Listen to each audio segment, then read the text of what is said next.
السلام علیکم ورحمۃ اللہ وبرکاتہ۔ الحمدللہ رب العالمین والصلاة والسلام علی سید الانبیاء والمرسلین وعلی آلہ واصحابہ اجمعین، اما بعد فاعوذ باللہ من الشیطان الرجیم، بسم اللہ الرحمن الرحیم۔ ولا تحسبن اللہ غافلا عما یعمل الظالمون، صدق اللہ مولانا العظیم۔ بارگاہ بے کس پناہ میں ہدیہ درود پیش فرمائیں۔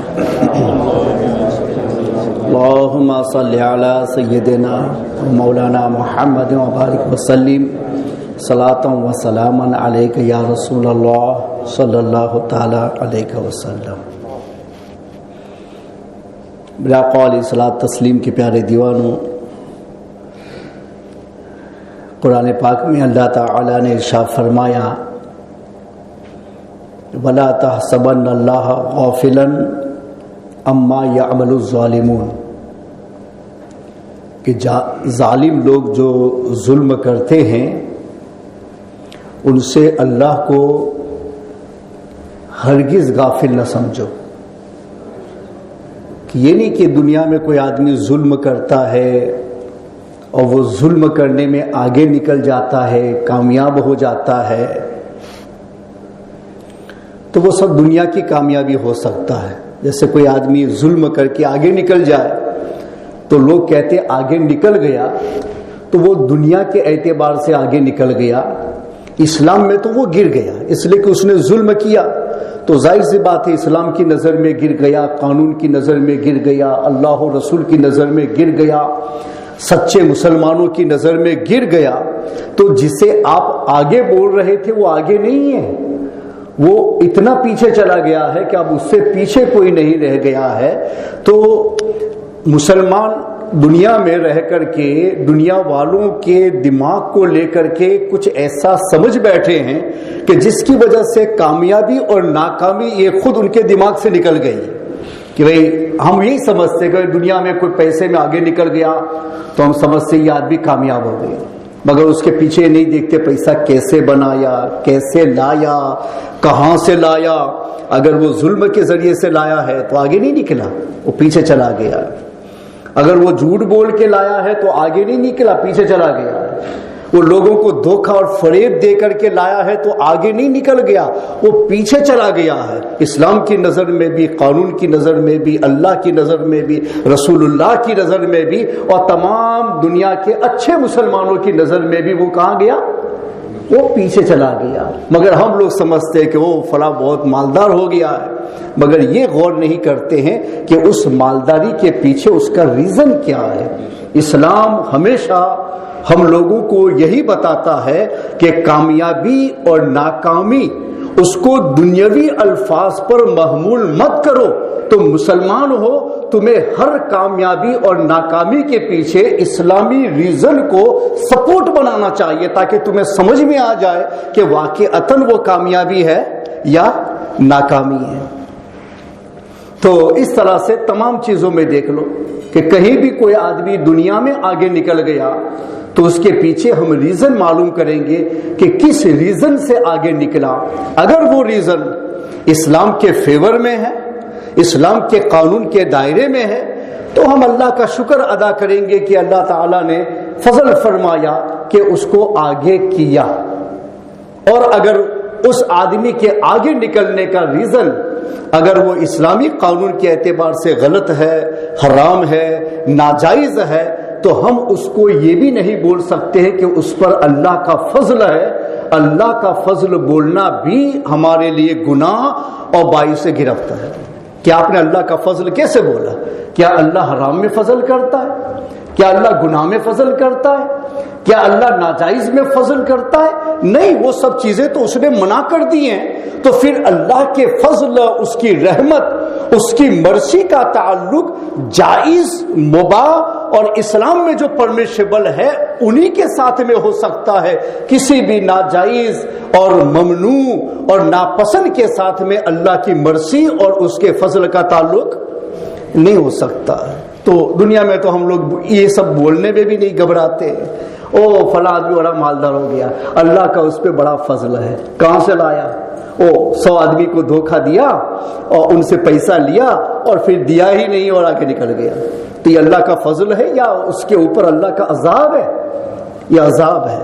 جسے آپ فضل سمجھ رہے تھے وہ عذاب ہے.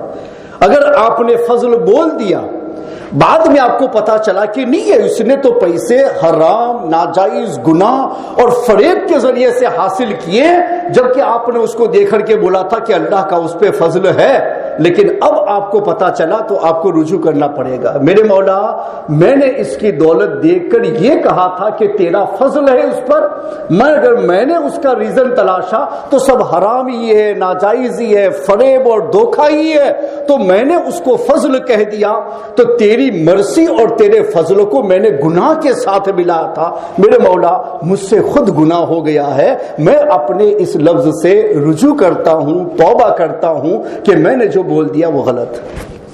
تو کبھی کبھی ایسا بھی ہوتا ہے کہ جس کو آپ دنیا میں کامیاب سمجھتے ہیں نا, وہاں ایسے الفاظ بولنا بھی اسلام کے اعتبار سے قابل گرفت ہوتا ہے, لیکن یہ سب چیزیں ہمارے دماغ سے نکل گئی ہیں. کیوں نکل گئی ہے؟ اس لیے کہ ماحول پورا خراب ہو جائے نا تو دماغ بھی خراب ہو جاتا ہے, پھر ہمیں خراب لگتا ہی نہیں, وہ خراب بھی ہمیں اچھا لگتا ہے. خراب کب لگے گا؟ اچھوں کے ماحول میں آؤ, سچوں کے ماحول میں آؤ, دین سے تعلق رکھنے والوں کے ماحول میں آؤ, اللہ اور رسول کے فرمان کو ترجیح دینے والوں کے ماحول میں آؤ, تو آپ کو پتا چلتا ہے کہ اچھا کیا ہوتا ہے, خراب کیا ہوتا ہے. جس طریقے سے آنکھیں خراب ہوتی ہے نا تو اینک لگاتے ہیں تاکہ وہ کمزوری ہمارا کاش پوری کر لے جائے, اس طریقے سے دماغ بھی کمزور ہوتا ہے, اس کی بھی نگاہیں کمزور ہو جاتی ہیں. مگر اس جو دماغ کی نگاہیں کمزور ہوتی ہے نا تو اس کا علاج ان کاچ کے ذریعے سے نہیں ہوتا ہے, ان شیشوں سے نہیں ہوتا ہے, ان کا علاج اچھوں کی صحبت کے ذریعے سے ہوتا ہے, سچوں کے پاس بیٹھنے سے ہوتا ہے, اہل علم کی قربت سے ہوتا ہے, جہاں تمہیں پتا چلتا ہے کہ میرا دماغ ایسا کیوں ہو گیا کہ اسلام جسے ناکامیابی کہتا ہے میں اسے کامیابی سمجھ رہا ہوں, اسلام جسے عذاب سمجھتا ہے میں اسے اللہ کا فضل اور اس کی مرضی سمجھ رہا ہوں. یہ میرا دماغ غلط دیکھ رہا ہے. جیسے آنکھیں غلط دیکھتی ہیں تو آپ کو ہوتا کیا ہے, نظر کیا آتا ہے, آدمی ہوتا کون ہے, آپ سمجھتے کیا ہے, پھر کہتے ہو رک جاؤ ابھی میں ذرا گلاسز لگا لوں, اور آپ نے لگا, او آپ فلاں آدمی ہے, میں نے گلاس نہیں لگائے تھے نا, اس وجہ سے آپ دھندلے سے نظر آتے تھے نا, اس لیے میں نے سے دماغ سے گیس کیا کہ آپ کون ہیں, مگر اب صحیح نظر آ رہا ہے, اب میں آپ کو پہچان سکتا ہوں کہ آپ کون ہیں. اسلام میں بھی ایسے ہی ہے, دماغ پہ پردے پڑ جاتے ہیں. کیسے پڑتے ہیں؟ اہل اللہ سے دور ہونے کی بنیاد پر. اور آج یہی ہے, لوگوں کے پاس لوگوں سے ملنے کا ٹائم ہوتا ہے, دوستوں سے ملنے کا ٹائم ہوتا ہے, گپ شپ کرنے کا ٹائم ہوتا ہے, ہنسی مذاق کرنے کا ٹائم ہوتا ہے. ٹائم نہیں ہے تو اللہ کا دین لینے کا ٹائم نہیں ہے, جبکہ دین ایک سمندر بن کے آپ کے ہاتھ تک پہنچ گیا ہے اور سارے دنیا کے علوم آپ کے ہاتھ میں جمع ہو کے آ گئے ہیں. کہا اب تو لے لے, اب تک تو یہ بہانہ کر رہا تھا کہ مجھے جانے کا وقت نہیں ملتا ہے, کہیں پہنچنے کا وقت نہیں ملتا ہے, کسی مجلس میں بیٹھنے کا وقت نہیں ملتا ہے, میں اپنے کاروبار میں پھنسا ہوں, اپنے اشغال میں, اپنی ورک میں پھنسا ہوں. یہ سب ریزنز آپ کے ہوتے تھے. تو اللہ نے کہا کہ تیرے لیے آخرت میں کوئی عذر باقی نہ رہے نا, اس وجہ سے نالج کو سمیٹ کر کے میں تیرے ہاتھ تک پہنچا دوں گا, صرف تجھے بٹن کو دبانا ہے اور اس نالج کو اپنے سامنے کر کے حاصل کر لینا. پھر بھی ہے مسلمان کے پاس یہ ٹائم؟ پوری دنیا کے نیوز دیکھے جا رہے ہیں, پوری دنیا کی بکواس دیکھی جا رہی ہے, پوری دنیا کا جھوٹ دیکھا جا رہا ہے. اپنے اوقات ان جھوٹ کو لینے میں, ان جھوٹ کو پاس کرنے میں صرف کیا جا رہا ہے. ہے آپ میں سے کسی نے کہ یہ جرات کی ہو کہ میں پورے وضو کا ایک چیپٹر نیٹ کے ذریعے سے اپنے سامنے لاؤں مسلک حنفی کا, اور بیٹھ کر کے اس کو پڑھ لوں تاکہ میرے وضو میں, میری طہارت میں اگر کوئی کمی رہ جاتی ہو تو یہ نالج میرے لیے اس کمی کے دور کرنے کا باعث بن جائے؟ کبھی سوچا؟ نہیں مل سکتا ہے ٹائم. حالانکہ نالج یہاں تک آیا تھا, آپ کو صرف بٹن دبانے کی بات تھی, مگر پوری دنیا جھوٹ کے پیچھے پڑی ہوئی ہے. آج دنیا میں دیکھو تو کسی سچے کو تم پھیلانا چاہو نا, ہرگز نہیں جائے گا, مگر جھوٹ ایک سیکنڈ میں کروڑوں تک پہنچ جائے گا. کیوں؟ جھوٹ سیکنڈ میں کروڑوں تک پہنچا اور یہ سچ ہے جو اللہ کا ہے، جو رسول اللہ کا ہے. ایک مسلمان کو اسی کے لیے کوشش کرنی چاہیے، وہی سیکھنا چاہیے، وہی پہنچانا چاہیے، مگر اس کے لیے ہمارے پاس ٹائم ہی نہیں، ہمارا بٹن پہ ہاتھ ہی نہیں جائے گا. اللہ کی بات آئے گی تو بٹن رک جائے گا، رسول اللہ کی بات آئے گی تو بٹن رک جائے گا، اور جھوٹ کی بات آئے گی تو پھیلانے گے. وہ فلاں نے فلاں زنا کا گناہ کیا، اب اس کو ہم شیئر کر رہے ہیں، پہنچا رہے ہو. فلاں نے زنا کا ارتکاب کیا، کہاں سے ملا؟ کہا فلاں نے نیوز پہنچایا یا فلاں سے ہم کو ملا ہے. کیا تم نے اس کی انکوائری کی کہ جس کے زنا کے اوپر 4 آدمی آنکھوں سے دیکھے ہوئے گواہ نہ ہو تو اسلام اس چیز کو مانتا ہی نہیں ہے. اگر اسلامی حکومت میں تم ایسے نیوز کو شیئر کرو کہ جس کے اندر تم نے کہہ دیا کہ فلاں نے زنا کا ارتکاب کیا، فلاں نے مجھے پہنچایا، فلاں نے مجھے پہنچایا، ارے ہزاروں لاکھوں نے پہنچایا، تو اسلام آپ کو یہی کہے گا کورٹ میں لے جا کر کے، اچھا یہ تو نیوز سے تم نے حاصل کر کے دوسرے کو یعنی تھرو کیا، اس کا مطلب تم نے اس کو پاس کیا، اس کی غلط چیز کو دوسروں کے سامنے تم نے اوپن کیا. تم 4 گواہ لا کر بتاؤ کہ جس نے آنکھوں سے اس ریئل پوزیشن میں، زنا کی ریئل پوزیشن میں اس نے دیکھا ہو، ایسے 4 آنکھوں دیکھے گواہ لاؤ. تو وہ تو پاسبل ہی نہیں ہے. تم کیمرہ لگاؤ تو کیمرہ اسلام نہیں مانے گا. 4 گواہ یعنی 4 گواہ، وہ بھی دیندار پرہیزگار، ایسے کہ جن کو دیکھ کر یہ کہا جائے کہ یہ جھوٹ نہیں بولے گا، اللہ کے نام پر جھوٹ نہیں بولے گا، ایسے ہی کو لیا جائے گا. پھر آپ کو کہ نہیں سوری مجھے تو نہیں معلوم ہے، مجھے کسی نے پہنچایا، میں نے دوسرے کو پہنچا دیا. تو اسلام کی سزا آپ جانتے ہیں کیا ہے اس کی؟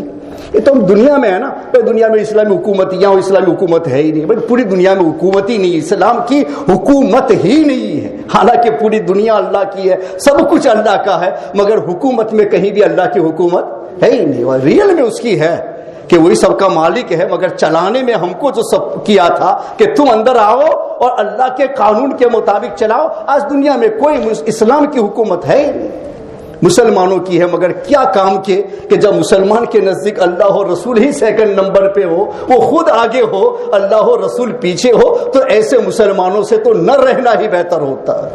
تو میرے نزدیک ابھی دنیا میں مسلمان کا ایک بھی ملک نہیں ہوتا، ایک بھی نہیں ہوتا، خالی دنیا کی حکومت بھی. پھر بھی مجھے اس میں افسوس نہیں ہوتا کہ مسلمان کے پاس میں ایک بھی ملک نہیں ہے، کہ نہیں تھا اس لیے مجبور تھا، کچھ چلا نہیں سکا.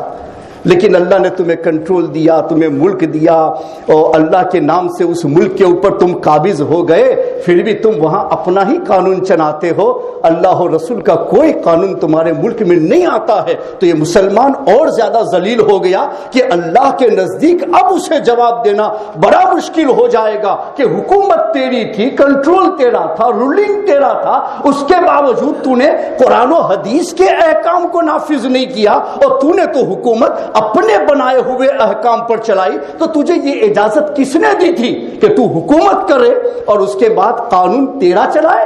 جبکہ اللہ اور رسول نے ہر قانون ہمیں عطا کر دیا تھا، تو ہم نے اپنی حکومتوں میں اسلام کے قانون کیوں نافذ نہیں کیے؟ تو نن مسلم ملکوں میں رہنے والے مسلمان کے نزدیک تو ایک عذر ہے کہ ہم نن مسلم ملکوں میں رہتے ہیں، اس وجہ سے ان کا قانون چلتا ہے. مگر مسلم ملک میں رہنے والے اور مسلم حکمرانوں کے ماتحت حکومت چلانے والے جب اللہ اور رسول کے قانون کو نکال کر کے اپنے بنائے ہوئے قانون پر حکومت چلاتے ہیں، تو اللہ کے نزدیک ان کے لیے اس سے بڑا کوئی عذاب نہیں ہے کہ مسلمان یہ کہتا ہو کہ حکومت میری ہے، مگر اس کے باوجود وہاں قانون اللہ اور رسول کا نہ ہو. یہ نظام مصطفیٰ بول بول کر کے لوگوں کو ورگلاتے ہیں کہ نظام مصطفیٰ آئے گا تو لوگ یعنی کیا ہے پابند بن جائیں گے، لوگ یعنی خطرے میں چلے جائیں گے، اور لوگ عورتوں کو نقصان ہو جائے گا. حالانکہ جتنے بولتے ہیں میڈیا پہ آ کے all they are out of اسلام. کافر کا فتویٰ لگا دو، میں کہتا ہوں چیلنج کے ساتھ کہ جو لوگ اسلام کے قانون کی بات ہو اور اس کے بعد اگر کوئی مسلمان عورت آ کے یہ کہے کہ یہ لوگ آ کر کے مجھ سے میرا اختیار چھیننے جا رہے ہیں، کون سا اختیار؟ جو اللہ اور رسول نے تجھے دیا ہے اتنا ہی اختیار. اگر رسول اللہ نے کہہ دیا کہ بغیر حجاب کے عورت نکل نہیں سکتی ہے تو اگر میں حکمراں بن جاؤں تو مجھ پر فرض ہو جائے گا کہ میں اسی قانون کو نافذ کروں کہ مسلمان عورت حجاب میں آئے گی, اس کے بدن کے اعضاء نظر نہیں آئیں گے. اور اگر کوئی بھی عورت اس کر کے یہ کہے کہ مولانا صاحب مجھ پر ظلم کر رہے ہیں, وہ آؤٹ آف اسلام ہو گئی, وہ کافر ہو گئی, اس کو اب مسلمان کہنے کا کوئی حق حاصل نہیں ہوتا. اور کوئی بھی مسلمان پوری دنیا کا, چاہے دنیا کی کسی حکومت میں رہتا ہو, مگر کسی حکومت میں فریڈم آف اسپیچ, میں بول رہا ہوں میرے ایک لفظ پر کوئی گرفت نہیں کر سکتا, مگر میں جاؤں تو بغیر کسی آدمی کے کورٹ میں جا کر میں اپنی بات کے اوپر ون ہو سکتا ہوں, مجھے کوئی ہرا نہیں سکتا. فریڈم آف اسپیچ, میں اپنے مذہب کی بات کو صحیح طور سے رکھوں گا. میں یہ تو نہیں کہتا ہوں کہ زبردستی, مگر جہاں اسلام کی حکومت ہوگی وہاں اسلام کا قانون یہی رہے گا. اللہ اور رسول کے قانون کو چھوڑ نہیں سکتے. مگر آج لاکھوں مسلمان ایسے ہیں کہ جو نظام مصطفیٰ کی بات آتی ہے تو بولتے ہو ظلم ہو جائے گا, یہ ہو جائے گا, وہ ہو جائے گا, ہمارا فریڈم چھین لیا جائے گا. تو ایسے لوگوں کو پھر سے کلمہ پڑھنا چاہیے. اللہ اور رسول کے نزدیک وہ لوگوں مسلمان نہیں ہیں, چونکہ وہ اللہ اور رسول کے ایک نہیں ہزاروں قانون کا برملا انکار کر رہے ہیں کہ اس قانون کے آنے سے ظلم ہوگا. بھلا اللہ ظلم کرے گا, بھلا رسول اللہ ظلم کرے گا, اور تم کہو کہ نظام مصطفیٰ سے عورتوں پر ظلم ہوگا, ان سے ان کے اختیارات چھین لیے جائیں گے, یا مردوں پر ظلم ہوگا کہ ان کو اپنی چوائس کا لباس پہننے کو نہیں اجازت دی جائے گی, ان کو داڑیاں کٹوانے کی اجازت نہیں دی جائے گی, ان کو سر کھول کے گھومنے کی اجازت نہیں دی جائے گی. یہ سارے قانون اللہ اور رسول کے ہیں. تو نظام مصطفیٰ بولنے کے بعد میں ہر قانون رسول اللہ کا ہوتا ہے, ہر فرمان اللہ کا ہوتا ہے. پھر ایک مسلمان جرأت کیسے کر سکتا ہے کہ نظام مصطفیٰ ظلم ہے؟ اگر جس نے یہ کہا کہ نظام مصطفیٰ ظلم ہے, اس مسلمان کو فتویٰ دینے کے لیے کسی مفتی کے پاس جانے کی ضرورت نہیں ہے. ہر مسلمان کہہ سکتا ہے کہ وہ کافر ہے, وہ آؤٹ آف اسلام ہے, کہ جس نے یہ کہا کہ نظام مصطفیٰ ظلم ہے. تو یہ لوگ بولتے ہیں دنیا میں یہی سب چل رہا ہے نا, ایک دوسرے کو شیئر کرو. میں کہتا کہ ہم لوگ, ہمارا دماغ ٹوٹلی ایک دنیا دار دماغ ہو گیا ہے, اس وجہ سے کہ ہم نے اہل علم سے آج سے نہیں پہلے ہی سے تعلق توڑ دیا. یہ باتیں جو بتائی جاتی ہے کتنے ایسے ہی ہوں گے, وہ اپنے دل میں سوچتے کہ یار مولوی لوگ تو بولتے ہی رہتے ہیں. حالانکہ اتنا بھی اگر تم کہو کہ مولوی لوگ بولتے ہی رہتے, حالانکہ میں جو کچھ بولا سب اللہ کا بولا, رسول اللہ کا بولا, قانون کے اندر بولا, قانون سے ہٹ کے ایک لفظ بھی نہیں بولا. اگر بولتا تو کوئی مجھے پکڑتا نا, یا نہیں تو پھر دنیا میں جائے گا تب پکڑے گا نا, اور نہ پکڑا جائے اس کا مطلب میں جو کچھ بولا وہ اللہ اور رسول کے قانون کے دائرے میں رہ کے بولا. اور تم یہ کہہ دو کہ میں مولویوں کا کام تو صرف بولنا ہے, بولنے کی جگہ پر تم یہ بولو کہ بکنا ہے, تو آؤٹ آف اسلام. صرف میرے بولنے کو اتنا بول دو کہ مولانا کا کام بولنا نہیں, بولنا تو ایک عزت کا لفظ ہے, لیکن بکنا یہ ڈس ریسپیکٹ ہے. اگر تم یہ بولو کہ مولوی کا کام تو بکنا ہے تو تم آؤٹ آف اسلام, اسلام سے نکل گئے, تمہارے سارے اعمال بیکار چلے گئے, تمہاری بیوی تمہارے نکاح سے نکل گئی, تم کسی پیر سے بیعت ہوئے تو تمہاری بیعت ٹوٹ گئی, تم ٹوٹلی آؤٹ ہو گئے. اب اندر آنا ہے تو پھر سے سب کچھ توبہ کرو, سب کچھ نیا کرو تو اندر آؤ گے, ورنہ آ ہی نہیں سکو گے. صرف مولوی کے بولنے کو جبکہ معلوم ہے کہ قانون کے اندر ہے, تم بولنے کو کیا بول دو, بکنا, آؤٹ آف اسلام. اس طریقے سے ہمارے بڑے فقہاء نے, جیسے رد المحتار امام شامی نے کفریات کلمات کے پورا ایک چیپٹر انہوں نے قائم کیا ہے. مؤذن اذان دے رہا, اذان کی آواز آپ کے کان میں آئی تو آپ نے کہا کہ یار کیا کتے نے بکنا شروع کر دیا, یو آر آؤٹ آف اسلام. اسلام سے نکل گئے, بالکل سب کچھ چلا گیا, کچھ باقی نہیں. زندگی بھر نماز پڑھی, سب کچھ چلا گیا ایک سیکنڈ میں. صرف اتنا ہی بولے نا, یہ کتے نے کیا بھونکنا شروع کر دیا, یہ مؤذن کیا بھونکنا شروع کر دیا. مؤذن کہہ کر بھی تم بھونکنا بولو نا, آؤٹ آف اسلام, نکل گئے بالکل خارج, کچھ بھی تمہارا باقی نہیں رہا. یہ نہیں کہ صرف تم چلو لا الہ الا اللہ محمد رسول اللہ توبہ کے اندر آ گئے, توبہ کے اندر آ گئے, لیکن زندگی بھر تو نے جو کچھ کیا تھا نا وہ سب زیرو ہو گیا. زندگی بھر کی نماز گئی, صدقات گئے, روزے گئے, زکات گئی, حج گیا, سب کچھ گیا. اب تو نے حج بھی کیا ہو تو پھر سے کرنا پڑے, وہ چلا گیا کیونکہ کافر بن گئے تھے تم. اب پھر تم پلٹ کے اسلام میں آئے, تو پلٹ کے اسلام میں آئے تو اب تمہارا حج پھر سے فرض ہوا, جو پڑھا ہے وہ سب چلا گیا. کرتے ہیں لوگ, بولتے ہیں ان کو پتہ ہی نہیں. تو کچھ سزائیں اسلامی ہوتی ہے. جیسے یہ یزید ہے, آپ لوگ ایسے سمجھتے ہوں گے وہ امام حسین کو مار ڈالا، ان کے ساتھ میں ان کے خاندان کے 17 افراد کو اور مار ڈالا، رسول پاک کے ٹوپ کے وہ یعنی اقربا تھے پوری دنیا کا، وہ صرف یہ نہیں کہ ہم ان کو یوں ہی مانتے ہیں، نہیں، ایمان کا پارٹ سمجھ کے ان کو مانتے ہیں۔ یہ نہیں کہ اہل بیت کو صرف بول دیتے ہو اہل بیت سے ہمیں محبت ہے اس لیے کہ ہم ان کا سپورٹ کرتے، نہیں، پہلے ہم نے ان کو پارٹ آف ایمان بنایا، ہمارے ایمان کا ایک حصہ بنایا، اور اس کے بعد ہم کہتے ہیں کہ رسول اللہ کی اہل بیت کے ساتھ میں ہم محبت کرتے ہیں۔ اب باطل میں آئے تو ان سب کو شہید کر دیا گیا، تو لوگ سوچتے یار اللہ سپورٹ کرتا ہے، اللہ وہ یتولی الصالحین، نیک لوگوں کا سپورٹ کرتا ہے، تو یزید جیت گیا، حسین تو مر گئے، ان کے خاندان کے 17 نفوس اور شہید کر دیے گئے، تو پھر اللہ نیکوں کی مدد کرتا ہے تو کہاں مدد ہوئی؟ یہ تو سب مار ڈالے گئے۔ تو ایک دنیاوی دماغ، یہ دنیاوی دماغ ہے کہ آپ جو سوچ رہے ہیں وہ دنیاوی دماغ، کہ آپ یہ سوچتے کہ یزید دنیا میں زندہ رہ گیا، اس نے حسین کو مار ڈالا، وہ زندہ رہا، تو آپ سمجھے جو مر گیا وہ ناکام اور جو زندہ رہ گیا وہ کامیاب۔ حالانکہ اسلام میں جو مر جاتا ہے اللہ کے نام پہ وہی کامیاب، وہی کامیاب، کہ اس نے تو اپنی جان اللہ کے حوالے کی نا۔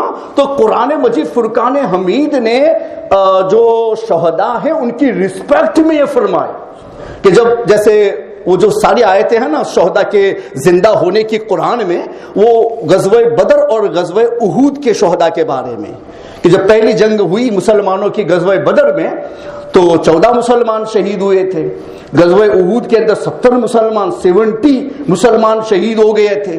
تو کافروں نے یہ کہا کہ یہ مسلمان ہیں، یعنی چونکہ ان کے نزدیک دنیا ہی سب کچھ ہوتی ہے، مر جاؤ تو سمجھتے دنیا گئی، تو مر گیا تو ختم ہو گیا سب۔ ہم کہتے ہیں مرنے کے بعد تو زندگی شروع ہوتی ہے، یہ تو ہے ہی نہیں، یہ زندگی نہیں ہے، یہ تو امتحان ہے، یہ تو ایگزام میں آپ کو بٹھایا گیا ہے کہ بس ان کاموں کے لیے ہم نے بھیجا ہے، ہم دیکھیں گے تم کیا کر کے آتے ہو کیا نہیں کرتے، ہر چیز کا سوال وہاں شروع ہوگا۔ تو مرنے کے بعد تو زندگی شروع ہوتی ہے، اور ہم دنیاوی دماغ میں یہ سمجھتے کہ زندگی یہ ہے اور یہاں جو کچھ ہے وہ ہے۔ تو جب وہ شہداء جب شہید ہوئے نا تو کافروں نے یہ کہنا شروع کیا کہ وہ یہ مسلمان بلا وجہ مر گئے ہیں، مر گئے تو ان کا سب چلا گیا، مر گئے تو ان کا سب چلا گیا۔ تو اللہ تعالیٰ نے پھر وہ آیت نازل فرمائی کہ جو اللہ کے راستے میں مر جائے ان کو مردہ مت کہو، وہ زندہ ہے تم کو پتہ نہیں چلتا۔ پھر کہا کہ گمان بھی مت کرو، ایسا خیال بھی مت کرو کہ وہ مر گیا ہے، تم یہ سمجھتے ہو، یہ دنیاوی دماغ سمجھتا ہے کہ مرنے سے مر جاتا ہے، مرنے سے مرتا نہیں ہے، مرنے سے آدمی اس دنیا سے نکل کر کے آخرت کی طرف چلا جاتا ہے، نیا ورلڈ شروع ہوتا ہے جس کے لیے ہی آپ کو پیدا کیا گیا تھا۔ تو جس کے لیے پیدا کیا گیا اسی کے اندر میں چلا جاؤں تو میں زندہ ہوں یا مر گیا ہوں؟ زندہ ہوں۔ کوئی بھی مرنے والا انسان ہو چاہے جنات ہو مرتا ہے نہیں۔ مرنے کا مطلب صرف اتنا ہے کہ میرے بدن کے ساتھ میں جان تھی اس کو الگ کر دیا گیا، اصل تو میں وہی روحی ہوں، بس میرا عالم بدل گیا۔ اب وہاں پوچھا جائے گا اب تک امتحان میں بھیجا تو نے خراب کیا پھر بھی چلنے دیا، اچھا کیا پھر بھی چلنے دیا، جیسا چلا پھر بھی چلنے دیا، اس لیے کہ ایگزام میں تھا، اس لیے ہم تمہیں کچھ بھی نہیں کر رہے تھے کہ تم سوال کا جواب غلط دے رہے ہو یا صحیح دے رہے ہو، جو کچھ لکھو حساب تو وہاں ہوگا۔ اب مرنے کے بعد میں شروع ہوتا ہے کیا کر کے آیا کیا کر کے نہیں آیا۔ تو جو آدمی اللہ کے راستے پر مرا تو ہمارے آقا فرماتے ہیں کہ مرنے کے فوراً بعد میں اس کو جنت بھی دکھا دی جاتی ہے، اور اس کو یہ کہا جاتا ہے کہ تیری روح کو ہم عرش الہی پر رکھیں گے، وہاں سے جنت میں جب بھی جانا ہو جاؤ، جب نکلنا ہو نکلو۔ تو مرنے والا اللہ کے نام پر یہ کامیاب ہوا کہ ناکام ہوا؟ اور لوگ سمجھتے وہ یزید زندہ رہ گیا تو کامیاب۔ ارے ایسا ذلیل ہوا کہ جیسے ہی لوگوں کو یہ پتا چلا کہ امام حسین کو شہید کیا گیا ہے، جن لوگوں نے ڈر سے یزید کی بیعت کی تھی خوف کھا کر کے کہ نہیں کریں گے تو مار ڈالے گا، تو ان سب نے بھی بیعت توڑ دی، اعلان کر دیا کہ یزید ہمارا امام نہیں ہو سکتا۔ جو ڈر کے کر رہے تھے وہ بھی بے تحاشا باہر نکل گئے، نہیں کر سکتے۔ سارے مسلمانوں میں اتنا ذلیل ہوا، یہ نہیں کہ اس کی ذلت ختم ہو گئی، وہ اس دن سے جب سے امام حسین کو شہید کیا اس دن سے اس کی ذلت کا سلسلہ شروع ہوا ہے، آج تک چل رہا ہے۔ قیامت تک چلے گا. جو بھی آئے گا نئی نسلوں میں یزید پر لعنت ہی کرے گا, یزید کو یا تو کافر کہے گا یا گمراہ بددین کہے گا, جو کہے گا, لیکن کوئی اچھا لفظ تو نہیں بولے گا نا.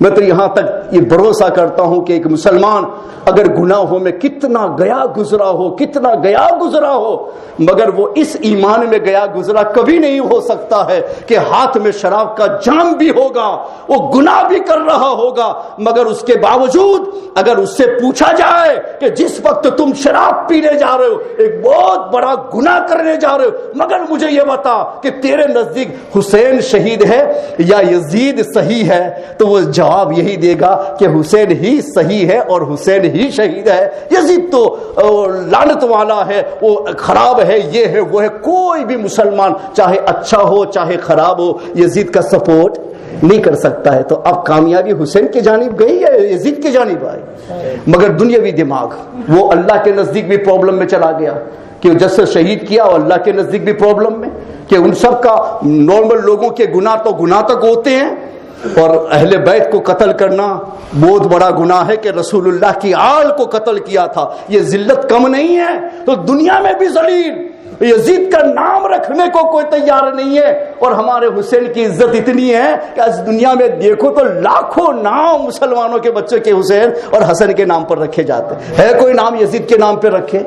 نہیں نا. یہی ذلت ہے, یہی ناکامی ہے. جس کو مذہب کی نگاہ سے پہچان سکتے ہیں دنیا کی نگاہ سے نہیں پہچان سکتے. تو آج دنیا کا مسئلہ یہی ہو گیا کہ دنیا میں رہ کر کے دنیا کی عینک لگا کے گھومتے ہیں نا, دنیا ہی نظر آتی ہے. اگر آخرت دیکھنی ہے تو اہل اللہ کے قریب ہو جاؤ, اہل علم کے قریب ہو جاؤ, تو تمہیں نظر آئے گا کہ کامیابی کیا ہوتی ہے, ناکامی کیا ہوتی ہے. اللہ تبارک و تعالی حسین کے جھنڈا کے نیچے ہمیں زندہ رکھے اور حشر میں انہی کے جھنڈا کے نیچے ہم سب کو اٹھنے کا موقع عنایت فرمائے. وما علینا الا البلاغ المبین.